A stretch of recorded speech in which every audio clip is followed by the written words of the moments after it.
Bapak, Ibu, saudara-saudari yang terkasih di dalam Kristus, dimanapun Anda berada, berkah dalam. Berjumpa lagi dengan saya, Christina Surati, dalam Renungan Iman Katolik di 96,8 Radio Gemilang FM.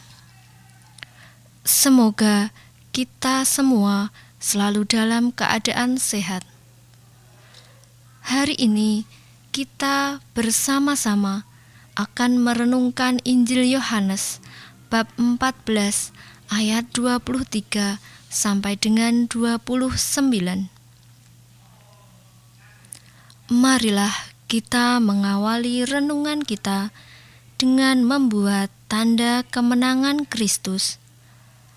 Dalam nama Bapa dan Putra dan Roh Kudus. Amin.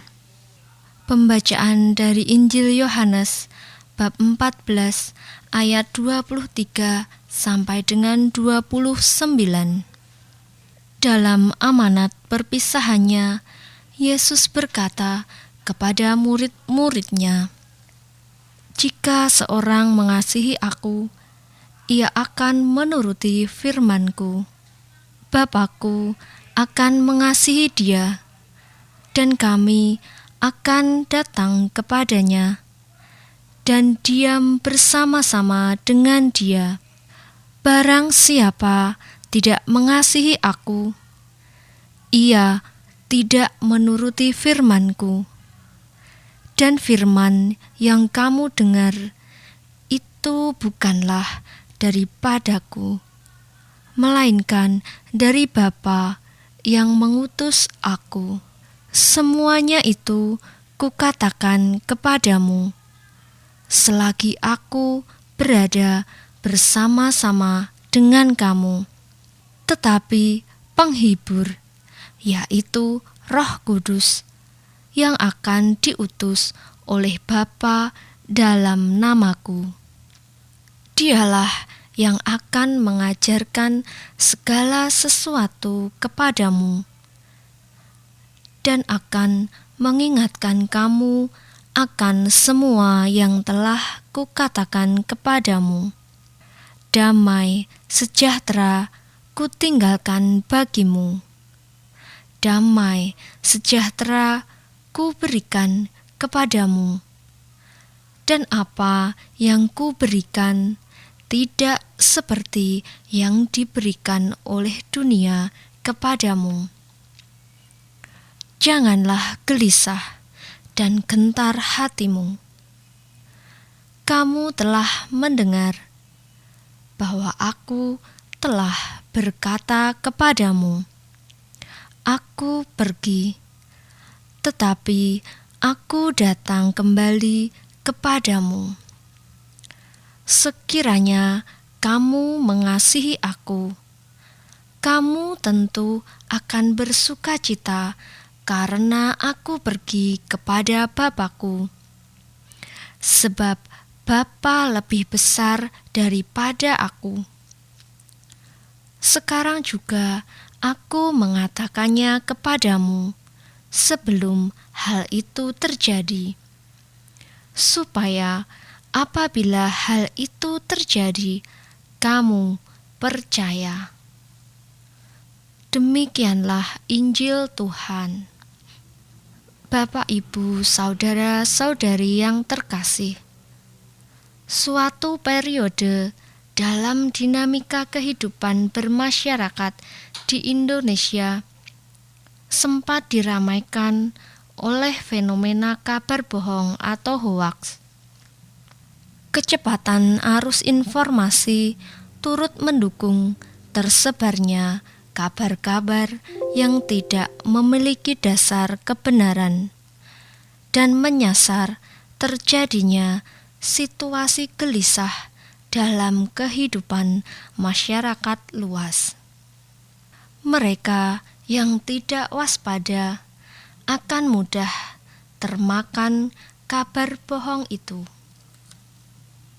Akibatnya, mereka masuk perangkap. Mereka masuk dalam kegelisahan dan ketakutan. Akibat paling buruknya adalah masyarakat terhasut kabar bohong itu, sehingga melakukan tindakan-tindakan yang diinginkan oleh pihak-pihak yang menebar kabar bohong itu. Tentu saja kita tidak ingin terjebak kabar bohong itu untuk kita. Kita harus senantiasa berhati-hati dan meningkatkan kewaspadaan kita. Selain itu, kita harus bersungguh-sungguh mencari kabar yang benar, kabar yang berasal dari sumber-sumber yang terpercaya. Bapak, Ibu, saudara-saudari yang terkasih, inilah yang dilakukan Paulus dan Barnabas. Mereka ikut serta dalam sidang agung di Yerusalem dengan membawa kabar dari jemaat-jemaat di saintro wilayah yang telah mereka kunjungi dalam perjalanan misinya. Mereka membawa kabar sukacita bahwa kabar gembira diterima dan dinikmati orang-orang yang tadinya tidak mengenal Kristus. Mereka pergi kepada rasul-rasul dan penatua-penatua di Yerusalem untuk membicarakannya, menyampaikan kenyataan sebagai kebenaran. Inilah yang dilakukan Paulus dan Barnabas. Kebenaran ini menggembirakan sidang Yerusalem. Kegembiraan itu menghasilkan buah afirmasi atau peneguhan terhadap karya misi yang dilakukan Paulus, Barnabas, dan teman-temannya. Bapak, Ibu, saudara-saudari yang terkasih, peneguhan itu memberikan semangat kepada mereka untuk melanjutkan dan meluaskan karya misinya tersebut. Menjadi jelas bagi kita bahwa kabar kebenaran membuahkan sukacita dan peneguhan. Selanjutnya, kabar kebenaran itu juga membuahkan semakin banyak upaya penegakan kebenaran sebagai tindak lanjut. Sebagai murid-murid Kristus, kita dituntut untuk ikut serta membawa kabar kebenaran untuk disebarkan kepada orang-orang yang kita jumpai. Kita percaya bahwa kabar kebenaran ini akan membuahkan sukacita dan peneguhan. Pada gilirannya, akan semakin banyak orang yang tergerak untuk ikut serta mewartakan kebenaran itu. Dengan demikian, kebenaran akan mengalahkan kebohongan dan ketakutan. Dalam Injil hari ini, setiap pertemuan akan ada perpisahan.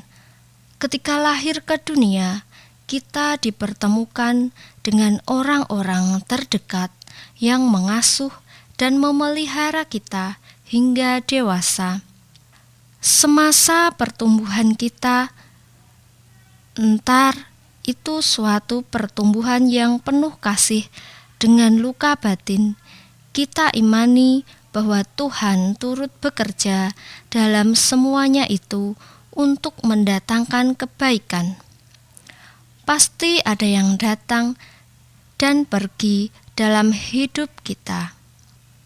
Para murid di bacaan Injil hari ini merasakan beratnya perpisahan, kehilangan sang guru yang telah mengajarkan dan memancarkan banyak kasih-Nya kepada banyak orang, yang terutama dialami oleh para murid sendiri.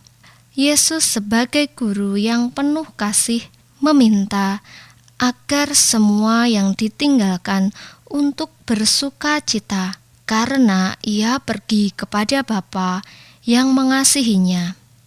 Apakah kita masih merasa sedih ditinggalkan oleh orang yang kita kasihi? Tuhan, persiapkan kami bahwa dalam kehidupan ini ada suatu masa untuk perpisahan. Marilah kita berdoa. Allah Bapa, sumber pengharapan, Engkau telah mengikat perjanjian dengan semua orang melalui Yesus yang terurapi. Semoga kami selalu berpegang teguh pada Dia dan berkembang menjadi umat yang patuh, setia. Dengan pengantaraan Yesus Kristus Putra-Mu Tuhan kami, yang bersama Dikau dalam persatuan Roh Kudus, hidup dan berkuasa Allah sepanjang segala masa. Amin. Dalam nama Bapa dan Putra dan Roh Kudus. Amin. Bapak, Ibu, saudara-saudari yang terkasih, demikian renungan kali ini. Sampai berjumpa kembali dalam kesempatan renungan berikutnya. Salam